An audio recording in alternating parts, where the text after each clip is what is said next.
The goat was standing on my kitchen island when my son called for the third time that morning. Boots planted between the fruit bowl and the flour canister, he bleated at my phone like he was taking the call on my behalf. Through the screen, I watched him reach for the cookie jar, knock it with his horn, and send oatmeal raisin shrapnel across the marble. I sipped my tea from a suite in Jackson, Wyoming, and let the steam fog the corner of my laptop, where 3 camera feeds showed my farmhouse from every angle. The timing was almost spiritual. Don't panic, I love my goats. This is a story about earning what you ask for. If you're listening, tap like, subscribe, and tell me in the comments where you're hearing me from. I read those like postcards on quiet evenings. I'm Elaine Harris, though most folks in town call me Laney. I'm 68 with a spine that cracks like kindling and a heart stubborn enough to drag me through anything. For 40 years, I worked as a surgical nurse in Cleveland. And for 29 of those, I was married to a man who believed sunrise was an appointment with God. Warren died 2 winters ago, too soon and too fast. Before he left, he made me promise to buy the small farm we'd circled in catalogs for half our life and to drink coffee on the porch while the world learned how to breathe. So I did. I bought 60 acres just outside Salmon, Idaho, pasture like velvet laid over hills, a creek that talks even in summer, a wind that minds its manners when you ask politely. I planted hardy raspberries, put up a red metal barn, and adopted 4 creatures who each came with instructive opinions: Clover and Buck, the island goat, a braying critic named Jasper the donkey, and a rooster with the temperament of a drill sergeant. I called him General Sherman because he terrorizes my weeds and occasionally my mailman. 3 days before the goat auditioned for Food Network, my son called with news. Tyler is 36, works in tech, and wears his suits like armor. He doesn't visit often, too many deadlines, too much city, but he likes to say the word ranch like a punchline that proves he's well-rounded. "Mom," he said, voice bright as a sales deck. "Great news. Britt and I are coming up Friday. Her sister's boyfriend, a couple colleagues, my buddy Matt and his girlfriend. Maybe her cousin. 13 total, max. We'll make it a rejuvenation weekend. You have all those extra rooms sitting empty." 13, I repeated, holding the phone between my ear and shoulder while I sprinkled scratch for the chickens. General Sherman regarded me with military suspicion, then honored me with a nod.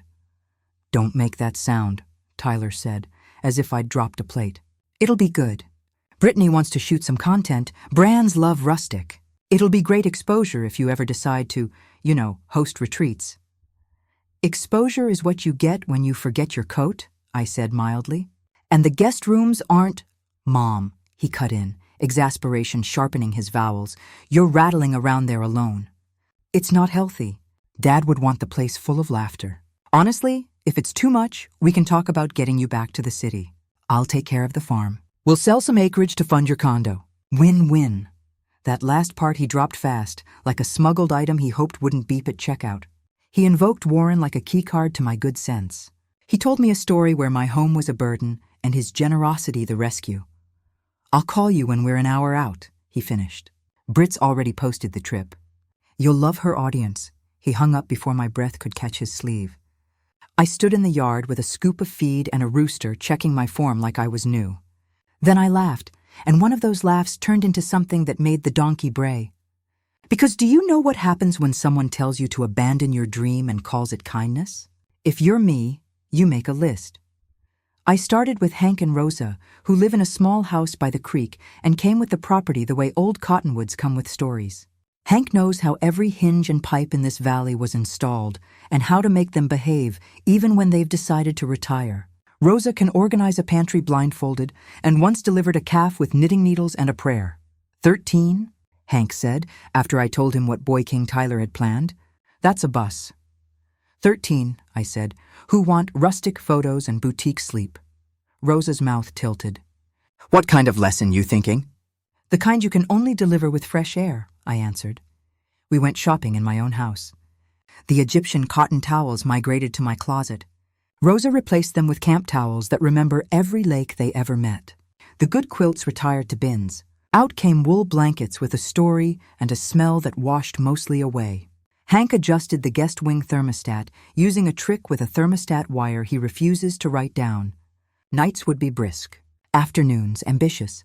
I took the Wi-Fi router, printed a new password that looked like a keyboard fainted, and hid it in the hayloft wedged inside a National Geographic from 1984. The fancy coffee machine took a vacation to the attic. On the counter I displayed a percolator, glossy with age, beside a jar of decaf to make them reconsider choices. Animals? Hank asked. We'll do it clean and done, I said. Doors latch wrong in summer. Sometimes goats explore. Goats. People think goats are jokes that wear sweaters. They are athletes born of springs and plans. Clover can open the mudroom if the moon sits right. Buck knows windows that look like doors. Jasper goes where Jasper goes and then tells you about it, out back. The stock tank pool sat under the maple tree. A big galvanized circle Warren had loved because he could soak his knees while watching the creek. Hank helped me seed it with duckweed and a few minnows from the Petersons' pond. Ecotherapy, I'd call it, if anyone asked. I left a whiteboard in the mudroom where, in Warren's tidy print replicated by my own, a chore list appeared like I'd forgotten to erase it. Feed at 5 a.m., eggs by 6 move sprinkler lines, check fences, set rat traps in the feed room. The kind of work that makes a day stand up straight.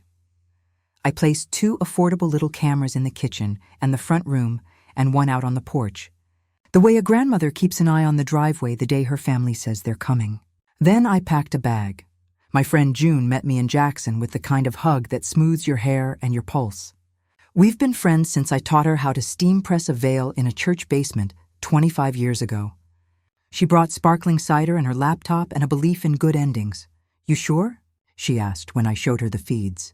On the porch camera, General Sherman leapt onto a barrel and crowed his daily editorial. I'm not mean, I said. I'm specific. We ordered soup, watched the sunset turn the Tetons lavender, and went to sleep early like women who know night doesn't always mean rest. In the morning, I left the goat gate unlatched. At 3 p.m. on Friday, a car train glided up my gravel like a wedding procession that had taken a wrong turn into agriculture. SUVs with rental stickers, one convertible that would regret everything, and a gleaming black truck too pretty to haul anything heavier than a gym bag. Through the porch camera, I counted shoes, white sneakers, ankle boots, one pair of heels that would learn. Brittany walked point like a bride with followers, phone held high, smile set. Sweet mercy, June whispered, reaching for the popcorn. You ready? Born ready, I said, and turned up the volume just enough to hear tires meet gravel and laughter meet something older. Brittany was still narrating to her phone when the front door swung in and Buck greeted them like a maitre d' who'd been promised carrots. He landed a hoof on the runner, clocked the suitcase pyramid, and chose the Louis Vuitton with the softest leather to rub his chin against. Someone yelped. Someone else laughed because that's what people do before they notice the smell. Is this normal? A young man asked, stepping sideways to avoid what was decidedly normal for a goat. Authentic, Brittany announced, camera tilting as she backed into the foyer. We just arrived at my boyfriend's mom's cutest farm ever, totally quaint. There's an animal. In the house. Mom, Tyler shouted into his phone, already dialing, already decisive. Why is a goat in your foyer? On my screen, Buck lifted his head as if he'd heard his cue. Behind him, Clover sauntered past like an opinion, and Jasper brayed from the mudroom in a tone that suggested he had notes for the production. I waited a beat before answering. Hello, sweetheart. You made good time. There are animals inside. Oh? I tried a dab of innocence on my voice. Doors swell this time of year. You know how old houses are. This is insane, Brittany hissed off camera. Ty, get it out. They're gentle if you offer oat pellets, I said to my son. There's a scoop by the back door. Halters hang on the tack hooks. Just open up and lead them out. They're on my luggage. They like soft. It's not personal. I'm in Jackson until Monday for a checkup. June and I might get massages. The farm's yours. Have fun! Mom! The signal goes weird at the lodge sometimes, I added cheerfully. Love you. I ended the call and set my phone face down so I could accept the glass of cider June poured like we were at a matinee. On the screen, Tyler gestured with leadership, which Buck interpreted as a game. Clover, never one to miss a trend, hopped onto the entry bench like a little king surveying his realm. Jasper brayed, shook his head, and grabbed a scarf with his teeth because texture is joy. They survived the foyer. Barely. Brittany pressed herself against the wall as if the wallpaper could absorb her. A cousin, maybe Matt, maybe a colleague, attempted diplomacy with a broom. General Sherman chose that moment to mount the banister post and deliver a commentary that would have gotten him banned from any neighborhood association in America. "What's that?" Someone gasped. "A rooster!" Tyler snapped, as if the word itself were an accusation. "The chicken is screaming," Brittany narrated to her followers. "Is that normal?" "If you're us," I murmured to June. The kitchen received them like a patient, neutral and stainless. The coffee bar looked promising until someone picked up the percolator and said, "What is this, a museum?" They opened cabinets searching for pods, found decaf and a note in my hand that read, "For emergencies." "This is not one. Where's the Wi-Fi?" asked a guy with expensive hair, staring at his phone as if it owed him rent. "Password on the router," Tyler said, already moving. He found the empty space where the router had been and scowled at the nothing. While they reorganized the kitchen into confusion, Brittany discovered the stock tank under the maple and squealed. "Okay, this is cute," she announced, swinging the camera toward a round mirror of green. "A farm pool!" "Don't," Tyler warned, coming up behind her. But she was already toeing off her shoes. June set down her glass. $5 she sticks a finger in, she said. "I'm not betting against ecology," I replied. Brittany dipped a toe, recoiled from the cold, then leaned closer to inspect the duckweed. The minnows darted like gossip. Somewhere in the maples a magpie laughed. When a dragonfly chose that moment to land on her phone, she shrieked, flung the device, and watched it arc into the tank with a splash that would have been art if it hadn't cost $200. The camera shook as a chorus of opinions arose. One cousin suggested rice. Another asked about chargers. Tyler took his hat off and rubbed his forehead the way he used to when math homework asked too much. Then he did what men do when they need to regain control. He declared, "Dinner. Grill," he said. "We'll grill." "We'll reset." The grill, a handsome thing that Warren had loved, looked benign. Gas line turned off. Charcoal grill beside it. New bag of briquettes winking from the bottom shelf. They chose gas. Turned knobs. Pushed buttons. Nothing. Tyler peered underneath. Someone suggested YouTube. No Wi-Fi. They tried charcoal without understanding that briquettes do not light themselves because you scowl at them. Lighter fluid found. Flames. Flames in the wrong places. Hank had arranged the fire extinguisher second from the end on the mudroom hooks. They found it after a small lesson in humility. In the guest wing, thermostat worked like a philosophy. Warmth at 3, chill at 9. A young woman in a satin tracksuit knocked on a vent and announced, "It's 80 in here." Then half an hour later, "Are there extra blankets?" Rosa's wool collection greeted them in a basket, smelling faintly of a pasture that had opinions. By dusk, the animals were out of the house, if not in the pasture.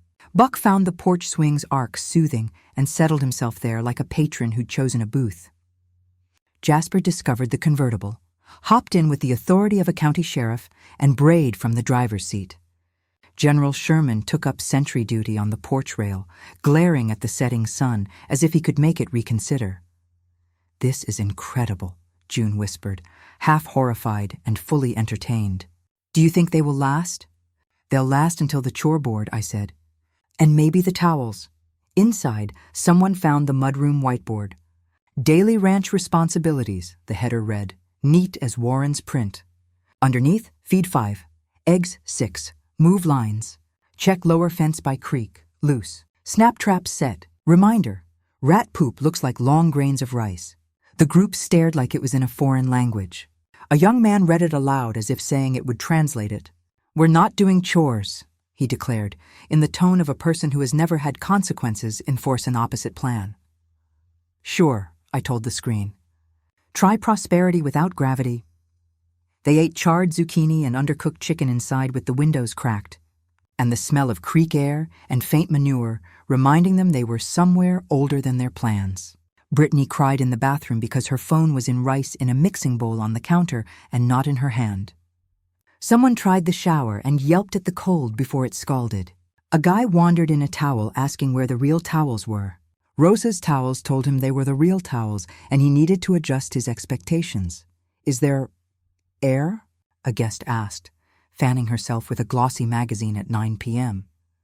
"Open a window," another suggested, which they did, and in went the night sounds, soundtrack of creek and frogs. A far coyote, the faint brassy whisper of wind in grass. "Do we maybe go to a hotel?" Brittany's sister wondered aloud. "There's a rodeo," Tyler said flatly. "Everything's booked." June and I watched them make little nests of discomfort. Some people laugh, some people snap. A boy barely out of college sat on the arm of the couch and stared out the window like he had seen the ocean for the first time and wasn't sure if he liked it. I found an odd sympathy for him. He had not asked for a lesson. He was just a +1 in a story too big for him. "Do you feel bad?" June asked, chin on hand. "Not yet," I said. "Maybe when they meet the rooster." I had not installed a sound system like my competitor's story. I did not need one. General Sherman rises at 4:17 in June and 5:06 in September. In July, he's unreliable because he has feuds with a hawk. On that June Saturday, he chose 4:31 and made it count. The first crow vibrated the porch rail. The second woke Buck, who answered in goat. Jasper chimed his opinion from the yard like a foghorn with feelings. Roosters do not crow once. They proclaim, repeat, adjust for echo, and repeat again until truth is satisfied. "What is that?" Someone moaned from the guest wing. "Authentic," another voice answered, "bitter as decaf." They lasted until the third crow. Then shoes scraped, doors opened, and a flock of city birds stumbled toward coffee, which they did not have. They did have a percolator and instructions printed on an index card in my firm hand. "Fill to here. Coarse grind. Medium heat. Wait." By 5:15 a.m., they were standing in the kitchen with cups and opinions. The chore board waited like a drum roll. At 5:16 a.m., the percolator made a sound like an old man telling a story he didn't want to tell, then spat coffee as if it had decided to be a fountain. Someone had ground the beans to dust, and the sludge that oozed into their cups tasted like charcoal and apology. They drank it anyway because mornings don't care about your palate. "Okay," Tyler said, rolling his shoulders like he was about to brief a team. He pointed at the whiteboard. "We do this in sprints. Feed at 5, eggs at 6. We'll divide up." "You're not my manager," a cousin muttered, but softly. "Who feeds?" Brittany asked, mascara already smudged from rooster-related distress. "Pellets for goats," Tyler read. "Hay for donkey. Scratch for chickens." "Where's that?" They found the feed room by following the smell of hay and the faint perfume of rodent vigilance. Someone opened the door and yelped when a snap trap clapped its opinion in the corner. No casualties, just a loud reminder that everything here had a job. "Rat poop looks like rice," Brittany's sister read from the whiteboard in my handwriting and gagged. "Why would you write that?" "Because it does," I told the screen. Buckets were filled. Pellets poured. Immediately, 2 goats became 4 because Buck and Clover multiply when you aim food at them. They surged like a polite wave toward the scoop, then swirled, then stood on their hind legs to investigate the person holding. And suddenly a young man was pinned to the wall by a living velvet battering ram trying to get a nose in the bucket. "They're mugging me," he yelled, voice cracking into city. "Hold the bucket low," Tyler coached. "Spread it out." "Spread, no, not on your shoes." Jasper, deeply offended by the distribution plan, shoved his way in and brayed in Buck's face, "Which is goat for sir?" "This is a Wendy's."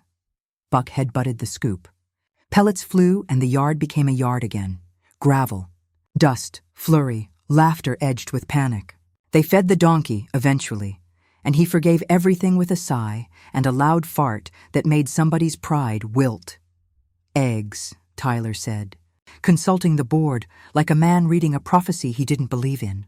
By 6. "Chickens bite," Brittany announced, cool return now that the rooster had relocated to a higher post to glare at the day. "Hens peck," I corrected the air. "Roosters teach." The coop is a tidy thing Warren built with pride. East-facing run, clean roost bars, nesting boxes lined with straw. On the door, a sign, "Please announce yourself." It was a joke for neighbors and a rule for General Sherman. Tyler ignored it and walked in first, holding a basket as if it were a shield. Hens will often tolerate beginners with the practiced patience of grandmothers at church. The rooster will not. General Sherman launched himself from a roost bar like a feathered judge and planted both feet on Tyler's shin. There was no real harm, just enough scratch to convince a man that respect is a currency you cannot Venmo. "I think he's attacking," a woman said weakly, hand over her mouth. "Use the stick," someone suggested, producing a broom as if conjured. Tyler fell backward into a pile of straw that exploded like confetti, dropped the basket, and scrambled to his feet with dignity in shreds. Brittany, wisely outside the wire, filmed despite her rice-soaked phone lounging in a mixing bowl. "Okay," Tyler said, when the rooster returned to his post, chest heaving like he had fought a war. "We leave the eggs." They did not. Two braver souls negotiated their way to the nesting boxes, murmuring like diplomats. "Excuse me, ma'am," one said to a hen as if ordering at a deli. "I'm just going to slide this hand under your—" She returned with blue and green eggs, then stared, horrified. "These are bad. Eggs are white." "Not in houses where we know better," I whispered. June laughed into her sleeve. "Move lines 7, Tyler continued, throat dry. "What are lines?" "Sprinkler," a guy offered. "Pipes. They found the aluminum hand line stacked by the pump." Warren loved moving pipe. He'd hum under his breath, step, lift, swing, connect, and the pasture would suddenly become a geometry lesson. It's not complicated once it's in your bones. Without those bones, it looks like you're trying to assemble a dragon under time pressure. "Do we move it while it's on?" Brittany asked. "No," Tyler said confidently, then reached for the valve. Water roared like a surprise. The line shook, a hookup slipped, and a geyser baptized everyone within 20 feet. Brittany's mascara surrendered and went on strike. A cousin yelped and slipped on wet grass, sat with a squelch, and declared he could feel Idaho in places he didn't know were places. They laughed because sometimes we only know we're alive when we're drenched. "Fence check," Tyler read next, voice thinner.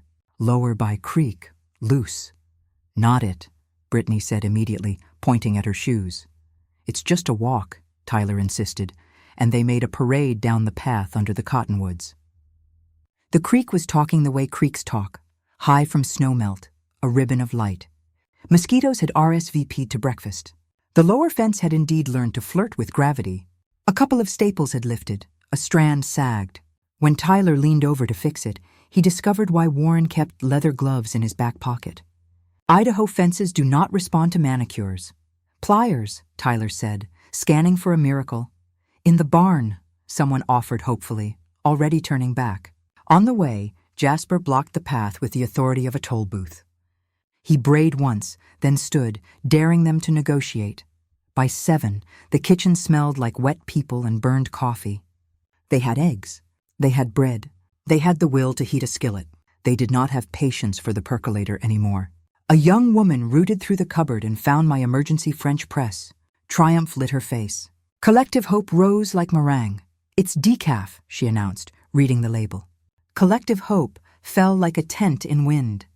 They ate, if you call it eating, when you push scrambled eggs around and try not to weep. Someone toasted bread over the gas stove because the toaster had decided to retire without Wi-Fi. June poured me more cider, and we sat back to watch the day become itself. "I feel it," June said quietly. "Not just the funny, the lesson." "This land taught me to listen," I answered. "Now, it's teaching him." A boy, the +1 from the couch, left his plate and walked outside, alone. He stood, hands in pockets, and looked at the field waking up. 2 deer moved like ghosts along the fence. He didn't take out a phone. He didn't call anyone to witness it. He just watched, and something in me softened because not everyone who arrives deserves a lecture. Inside, Brittany discovered the towels. "These scratch," she announced, holding one like a flag of surrender. "Wool," a woman replied. "It's a look. It's a rash," Brittany argued, but she smiled at the absurdity, then laughed, and the sound made the kitchen feel less like a courtroom. They rallied around 9. People do. Humans are resilient creatures when coffee trickles in and the sun remembers its job. They found a rhythm-moving pipe.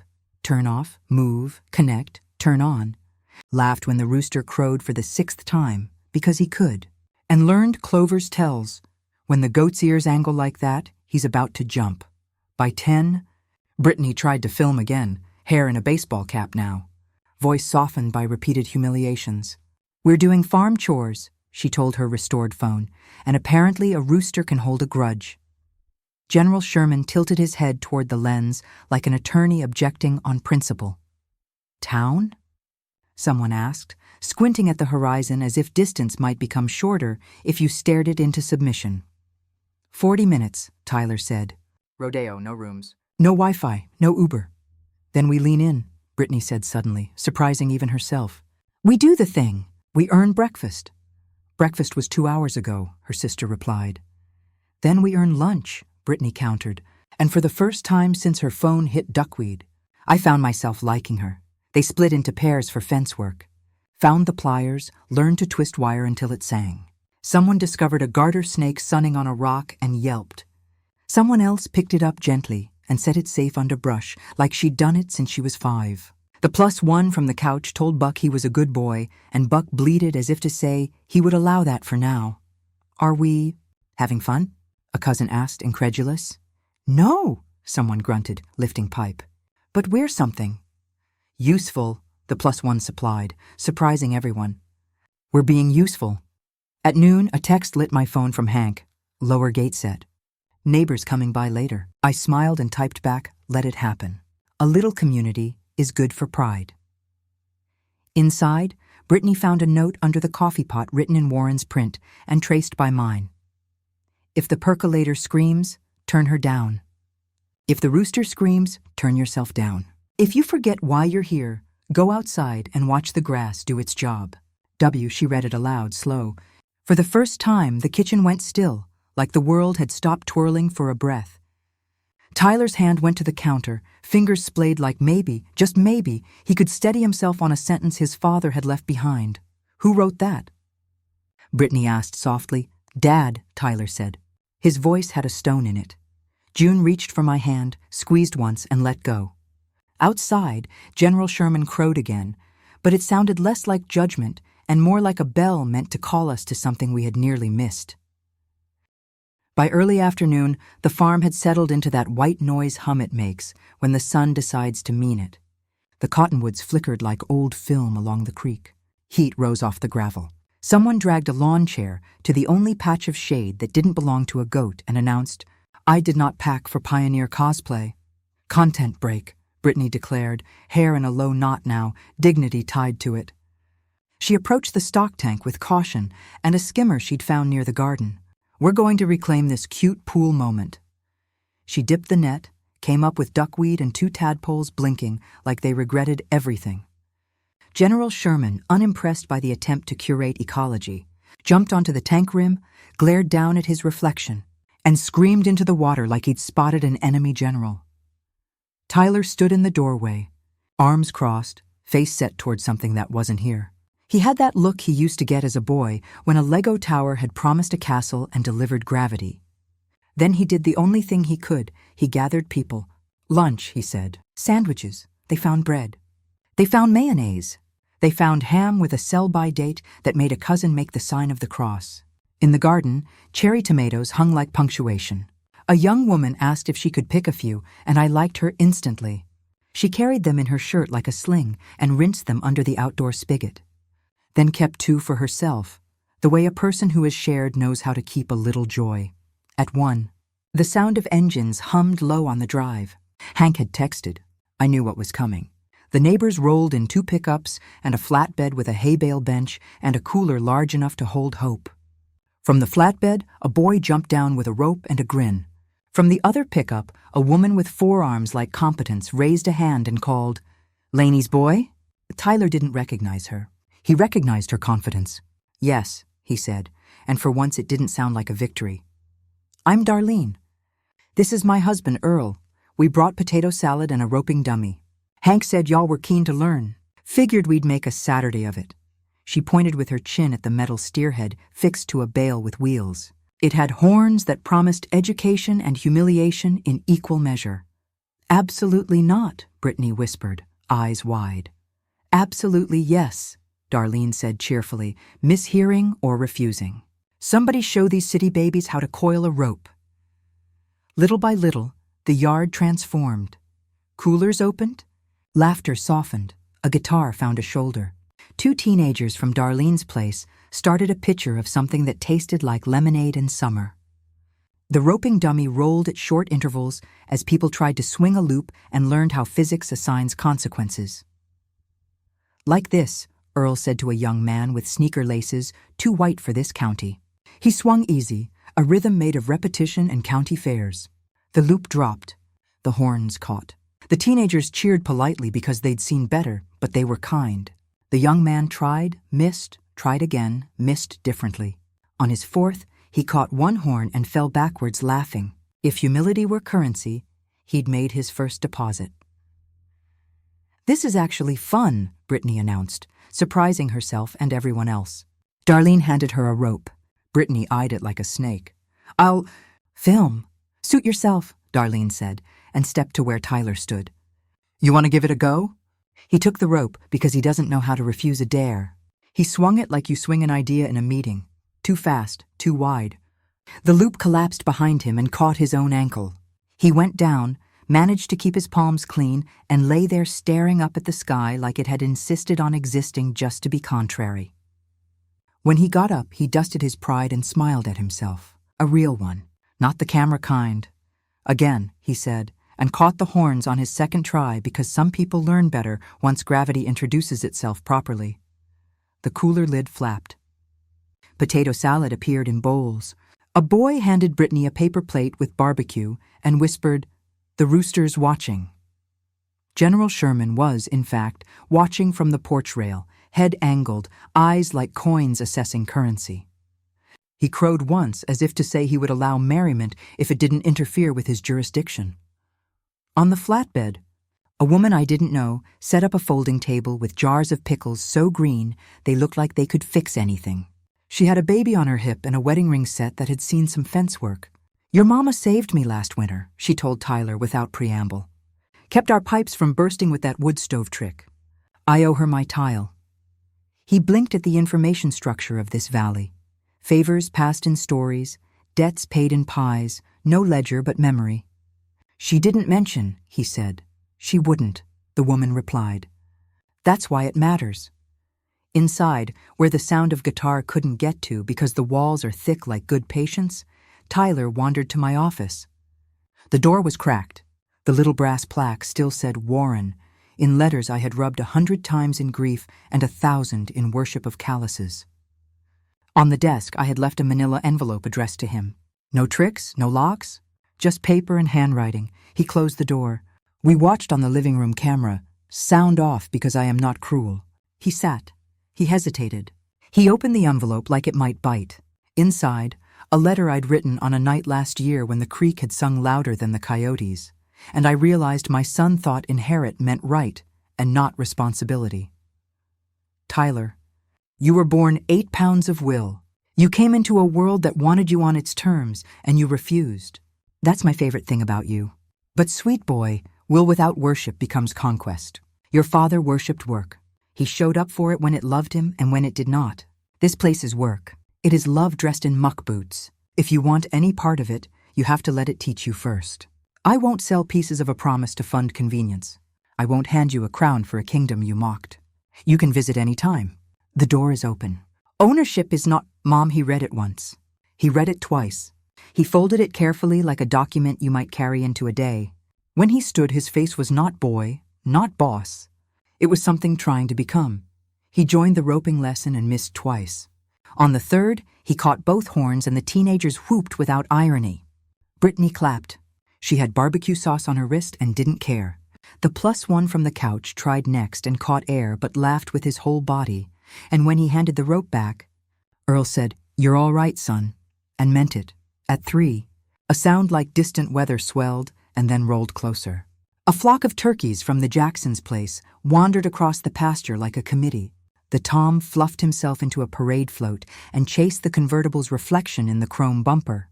Brittany shrieked. Darlene shrugged. Admiral thinks everything is a rival. He'll tire out. Admiral did not tire out. He paced, he fanned. He made the convertible reconsider its choices.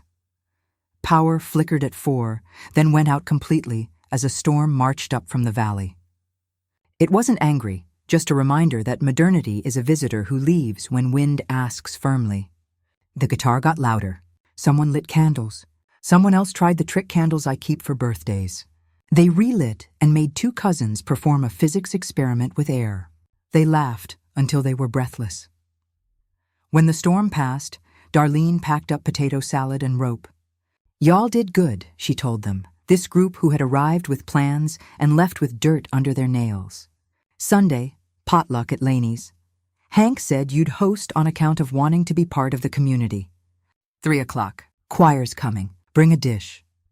Sunday, Tyler repeated, eyes flicking to the kitchen like he hoped a casserole might spontaneously appear from a cupboard. Sure. Hot dish contest, Earl added, deadpan.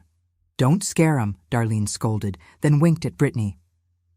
Dress code is boots you don't mind ruining.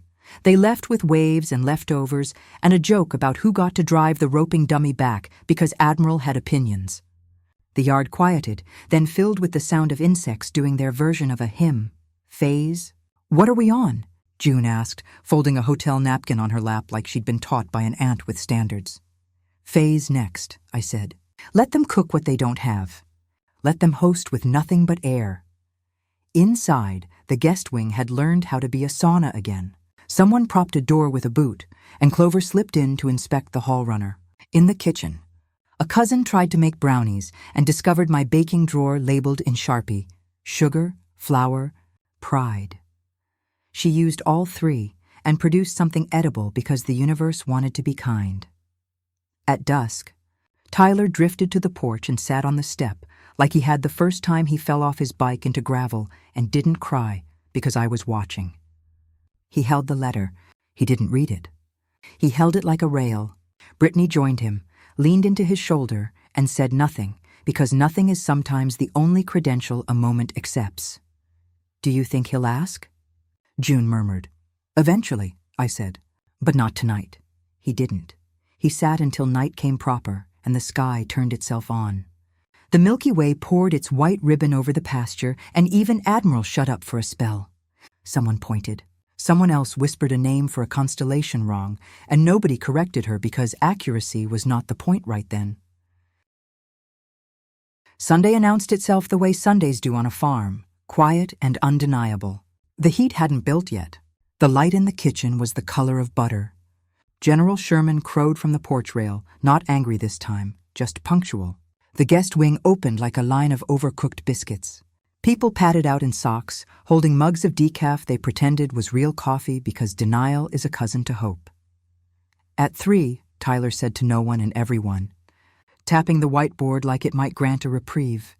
Neighbors, potluck, we need a dish, Brittany finished, forehead creasing. What is a potluck exactly? It's when everyone brings something, a cousin offered, then added, ominous. And everyone judges. They opened cabinets. Inventory revealed 2 cans of condensed soup of mysterious origin. Elbow macaroni, a bag of frozen peas so frosted they might be artifacts. A stack of church cookbooks held together with rubber bands and faith. Brittany flipped one open and read a recipe aloud as if it were scripture. Hot dish, serves many. Ingredients, brown meat. They did not have meat. Add cream of mushroom soup. They had cream of celery, which is mushroom's introverted sibling. Top with crushed chips. Praise be, they had chips. This is chaos, someone said, smiling despite himself. I love it. They browned the absence of meat, onions, stirred in cream of celery, stirred in frozen peas with sounds that suggested regret, and topped the entire enterprise with crushed chips. A young woman added paprika because color helps. Someone wrote hot-ish on a foil tent with a Sharpie, and they laughed because naming a thing keeps you from fearing it. At 10, Buck nosed the screen door open as if to check on production. He hopped onto a chair, rearranged himself delicately, and watched the kitchen like a foreman. Jasper attempted to taste test the hot-ish, and Rosa's wool towel finally served a noble purpose as a barrier. "Ma'am," one of the boys told the donkey, "you need to trust the process." Jasper brayed in italics. At noon, the yard got busy. Folding tables appeared from the mudroom like they'd been waiting for a call. Someone found string lights in a box labeled Advent and decided July needed them too. The roping dummy rolled into a corner like a retired celebrity. General Sherman took a nap under the lilac bush, and the entire county seized the moment to exhale. "Do we need music?" Brittany asked, looking around as if a playlist might be hiding under a bale. The answer arrived in 3 pickups. Darlene's choir piled out with casseroles and tenors. They arranged themselves on the flatbed with a keyboard and a tambourine. The sound they made when they warmed up wasn't polished. It was human and generous, and it rolled across the yard like a front that brings rain. "Welcome," Darlene boomed, hugging Tyler with both arms. "We brought macaroni and 7 kinds of salad, including the kind with pretzels your mama likes." They unloaded sympathy disguised as carbohydrates. Crockpots lined up like metal geese. A teenage girl set out pies with the reverence of a sacristan. Names were introduced the way names are introduced here, via origin story. "We're the folks who got stuck on the county road last February. Your mama pulled us out." And agriculture. "We're the Johnsons with the mean llamas." Tyler tried a speech. He stood on the porch step, letter in pocket, chin set. "On behalf of," he began, then stopped because General Sherman hopped up beside him and crowed like a punctuation mark. Everyone laughed, and the speech fled to wherever speeches go to die. "Eat before it's cold," Darlene commanded, ending a crisis before it could start. They did. The hot-ish went first, not because it was good, but because people wanted to honor the attempt. "Well, look at you," Darlene said, tasting a spoonful with the seriousness of a judge at state. "A city hot dish. Bless your heart, it wasn't an insult. It was welcome disguised. The choir sang between bites. Not hymns exactly, but songs you sing when your hands know work and your voice still wants to play. Wagon wheel, a train song, a lullaby someone's grandmother had hummed while snapping beans." Brittany leaned on the porch post and filmed nothing for the longest stretch of time I'd seen all weekend. Then she put her phone down and clapped offbeat like a person learning a new language. Buck decided the party needed a centerpiece and stepped onto a table that rocked ominously. Earl moved like a man who has saved many centerpieces. He caught the goat's collar mid-teeter and guided him to grass, murmuring, "Not your stage, buddy." Jasper stood beside a toddler and let sticky fingers pat his nose solemnly. General Sherman hopped onto the roping dummy's horns and regarded the choir like a general inspecting troops. No one took offense. Mid-afternoon, a hush fell without anyone telling it to. Darlene's alto lilted into, "How can I keep from singing?" and you could feel the whole yard lean. Tyler didn't cry because that's not his way. He looked at the sky like it had given him back a word he'd dropped. After, he found Hank by the fence. "Why didn't she tell me you all—" He gestured to the entire congregation. "Do all this?" Hank shrugged. "Because it's just Sunday," he said. "And you don't tell folks the sky is blue." He handed Tyler a roll of twine and a pocket knife. "Tie that gate back proper before Sky's cows find ambition," he added, in a tone that assumed competence could be learned. People drifted off as the sun went down, leaving foil-covered casseroles like love notes. Brittany hugged Darlene because Darlene made hugging look like a sacrament. "Thank you for not laughing at us," she whispered. "Child," Darlene said, eyes kind and flinty at once, "we've all been you. And some mornings we still are." By the time strings of lights blinked themselves awake, the yard was mostly quiet. The +1 washed dishes because he needed to do something with his hands. The teenage girl from the choir left a pie on the porch with a sticky note, "For breakfast." Buck slept under the picnic table like a guest who had exceeded his social capacity. Jasper patrolled the driveway with exaggerated seriousness. The convertible gave him a wide berth. Inside, Tyler found my office again. He didn't open the desk. He didn't look for more letters. He took a sticky note, wrote 2 words, "Thank you," and stuck it to the whiteboard under Warren's rules like a flag. He texted me at 9:30. "It came through by some mercy of the valley. We made it through," he wrote. "Thank you for the chore list. The neighbors. The food. The rooster. Come home when you're ready. I'm sorry for the crowd." June read over my shoulder and squeezed my arm. "Ready?" she asked softly. "I'll leave at dawn," I said. I want the porch light to come on because I asked it to. I set my alarm for early. On the porch cam, General Sherman leapt to the rail and settled in. Jasper finally stopped announcing things no one needed announced. The yard fell into the kind of quiet you only get once you've done more than you planned and less than you wanted and survived both. In my hotel room, I turned off all the lights, rolled on my side, and whispered into a pillow Warren had never slept on. I'm bringing him home to the porch. Not the house, the porch. In the dark, June's breath evened behind me like a metronome that trusted tomorrow. The farm sat under stars it had known longer than I'd been alive. Somewhere in that house, a boy I made stood in a doorway with a sticky note and let himself be small. That is where the good starts. I left Jackson before dawn, the highway empty except for trucks that carry America while we sleep. The mountains wore a blue light that makes you believe in second chances. When I turned onto my gravel, the porch light blinked on because I asked it to. That's my favorite thing about electricity and boys. Neither of them does a thing until you give them a job. The yard looked like a party had learned to be humble. Folding tables leaned against the fence. A paper plate had surrendered to dew. Buck lifted his head from under the picnic table, blinked at me, and did not move because dawn is not his shift. Jasper brayed a hello that startled the birds from the lilac and then trotted to my bumper like a valet. General Sherman regarded me from the porch rail and did not crow, which is his way of saying, finally. I opened the door and breathed my house. Wood, coffee ghost, wool, yesterday's potato salad. The kitchen held the nomination of a life. Cups stacked at the sink, a spoon sticking out of a bowl like it had decided to stand guard. Tyler sat at the table with his hands around a mug that did not contain much hope. He looked up when the door clicked and stood so fast his chair squeaked. "Mom," he said, and not like a headline, like a boy who had learned that word again. "You're back." "I am," I said. I set my bag down and turned the burner on under the kettle. "How did potluck go?" He smiled with one side of his mouth. "We made hottish. The choir wasn't cruel." "They rarely are," I said. The kettle started to think about its job. "Where is everybody?" "Sleeping," he answered. "Or packing. Brittany helped after." He swallowed. "I have a letter." "I know," I said. "I wrote it. He took a breath. "I read it." I nodded, measured coffee with the muscle memory of a life. We stood with our history between us while the kettle finished remembering how to sing. When the coffee was done, I set a cup in front of him and one in front of the chair I took. I let the silence rest its elbows. Then I laid my cards. "I'm glad you came," I began. "I'm glad you saw what this is. I'm not glad you invited a crowd to surprise a woman who waters her raspberries by hand. Don't do that again." He closed his eyes, nodded, and absorbed it like a man who has learned that argument isn't the only response to being wrong.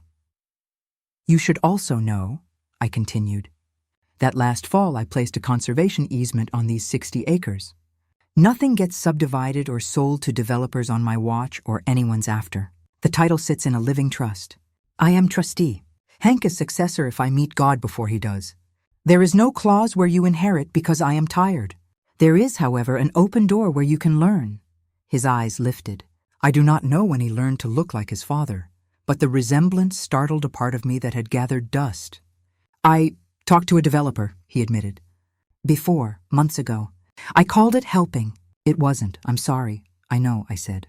"June's sister has a friend at the county and a husband who sells land like anyone's dream. You put together a pitch deck. You called it Unlocking Hidden Value. You meant the word unlock in a way that would have made your father sell all the tools." He winced. "I was a different person," he said softly. "Prove it," I replied. "Not to me. To the animals, the neighbors, and the land.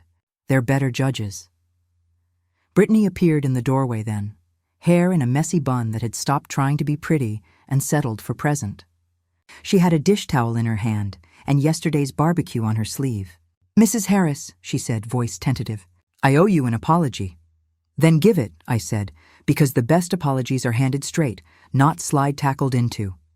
She came to the table, stood with her hands folded like a child reciting, and surprised me. "I treated your home like a set," she said. "I treated you like a hotel manager. She swallowed, and the sound was sincere. Posted about inheriting what you built before I knew how to carry my own plate to the sink. I'm sorry, she hesitated. I won't post from here again without your permission. I deleted the stories. If you want, I'll write a correction. I went to a farm and learned I have hands. Despite myself, I smiled. You did learn, I agreed. Your hottish was almost edible. It was terrible, she admitted, and the honesty was a relief.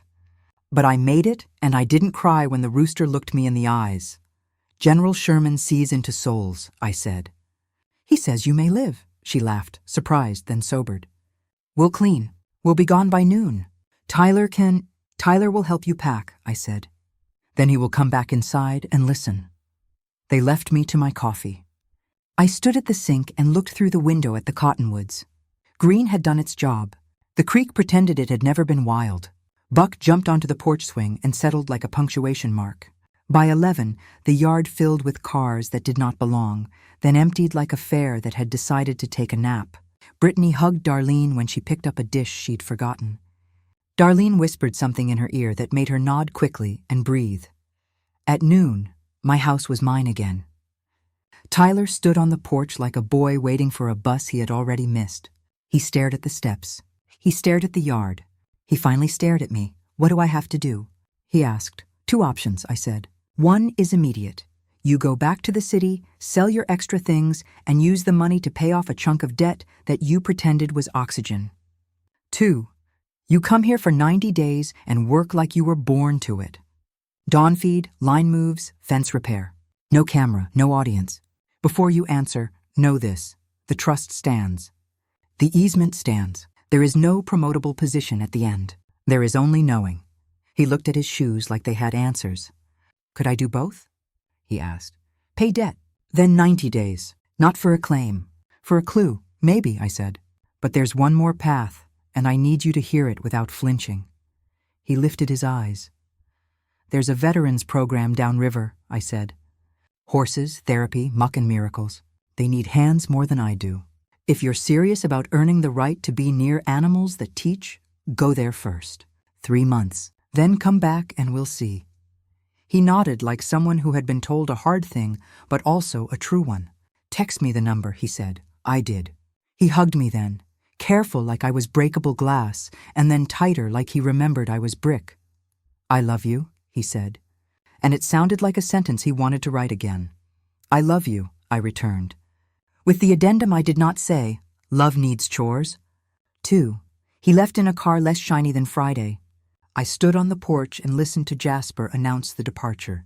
General Sherman crowed once. Buck chewed the corner of the welcome mat thoughtfully, and I moved his mouth like he was a puppet, and we were both 6.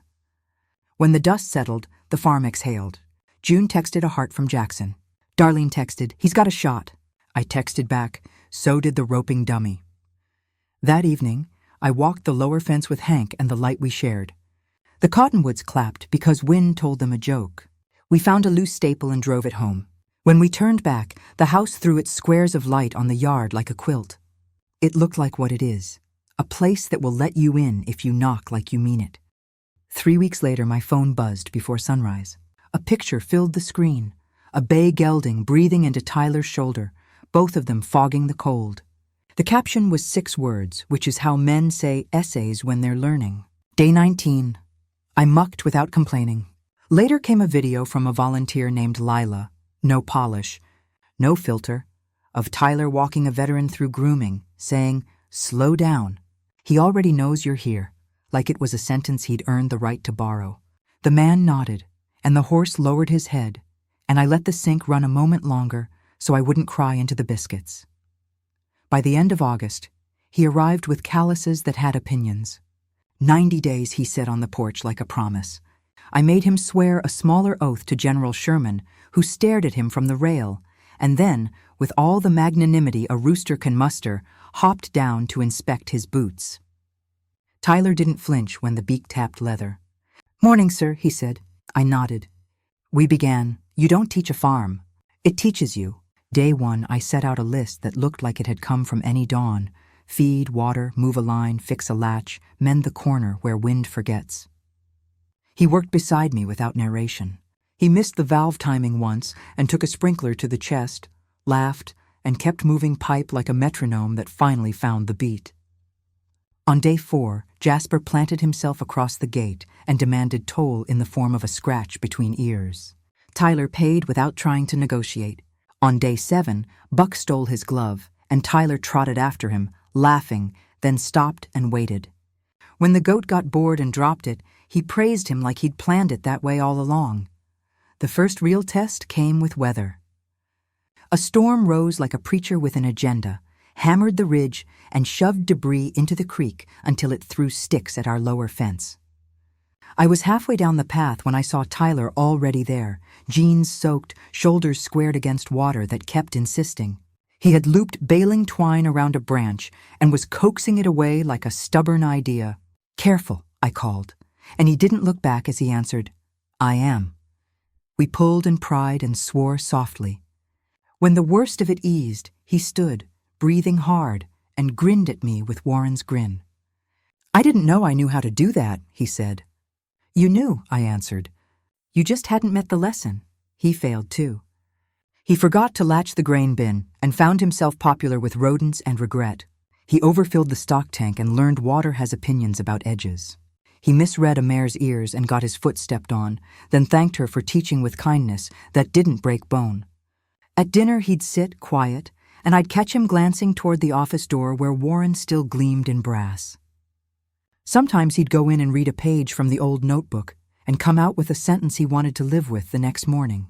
I didn't ask which. I could tell by the way he carried the buckets. Sundays brought neighbors like tide. Darlene quizzed him on mineral mixes and laughed when he got 2 wrong, which is how friendship sounds in this valley. Earl handed him a rope and said, "Again," and Tyler did until the motion stopped being a trick and became muscle. The teenage girl with the pies taught him to cut hay strings without cursing. Even Brittany visited once, arms full of nursery plants she'd started in a windowsill with stubborn hope. "For the bees," she said, keeping her voice level. They spoke at the fence like people who had chosen peace without needing to litigate the past. I like them both for that. When September leaned toward gold, the vet came to float Thunder's teeth. Tyler held the big head steady, murmuring nonsense the way Warren used to, and when it was done, he stepped back with sawdust on his shirt, eyes bright the way pride makes eyes when it's earned and not announced. "He let me," he whispered, baffled and grateful. "You let him," I said, and he understood.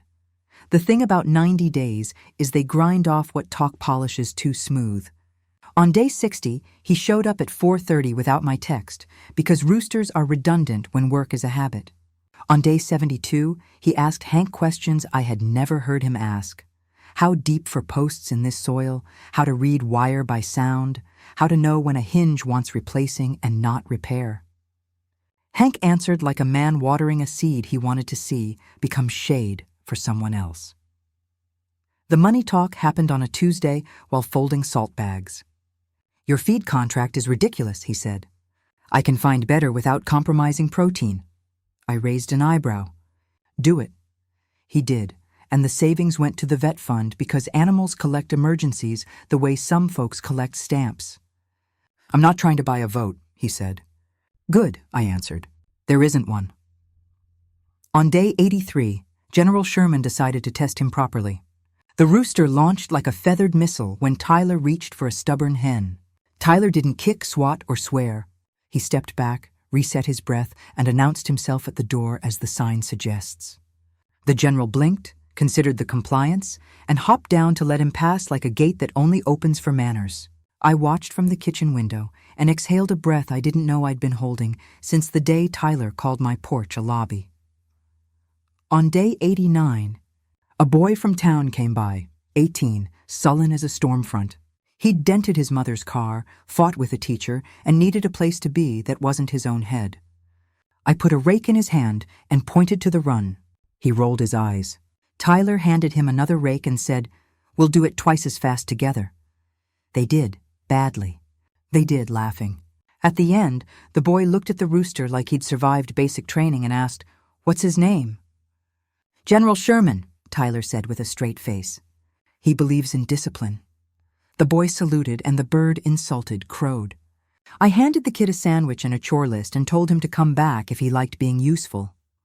He did, the next day right at 5, and the day after that. On day 90, I set 2 mugs on the porch and a key on a leather thong between them. Not a house key. The house already knew his knock. A barn key. He stared at it like it was a medal he didn't deserve. "This doesn't change the trust," I said. "It doesn't promise anything that starts with yours. It says you get in when I'm not here so the creatures don't miss their breakfast if I'm at the dentist." He picked it up slowly. Thumb ran over the brass, and he nodded. "I'll keep it on me," he said. "Not to show, to remember." "We're not finished," I added. "Farm doesn't let you be. It lets you become. Next month the irrigation schedule changes. Winter will want you to quit. Spring will lie about how easy she'll be. And there's a boy coming Thursday who thinks he hates everything. You'll teach him how to like shoveling." "I don't know how to teach," he said. "You know how to shovel," I countered. "He'll figure out the rest by watching." He stood, hung the key around his neck, and looked over the pasture. Buck headbutted the picnic table leg as if to bless the ceremony. Jasper brayed approval like a choir of one. General Sherman tilted his head, then crowed once, not like a judge, but like a bell. If you've listened this far, thank you. Like the video, subscribe, and tell me where you're hearing me from. I read those like notes tucked in a lunch pail. Then tell me this. If your want-it-now loved one arrived with a crowd and a plan for your life, would you have locked the door, set a table, or handed them a shovel? I chose all 3. It took a weekend of chaos, a conservation easement, and 90 days of dawns to make that choice hold. Warren used to say the porch is where good men are made, between the door they think they deserve and the field that tells them who they are. My son is finally standing in that space with a key that opens exactly one thing, the place where work begins. That's all I ever wanted for him. Not my ranch, his belonging. And on mornings when the rooster calls him by name and he answers without flinching, I think we might both be home.